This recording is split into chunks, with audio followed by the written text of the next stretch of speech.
Carissimi fratelli e sorelle, con profondo dolore devo annunciare la morte del nostro Santo Padre Francesco. Alle ore 7:35 di questa mattina, il Vescovo di Roma Francesco è tornato alla casa del Padre.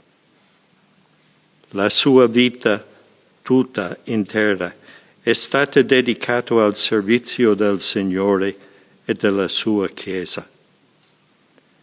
Ci ha insegnato a vivere i valori del Vangelo con fedeltà, coraggio e amore universale, in modo particolare a favore dei più poveri ed emarginati.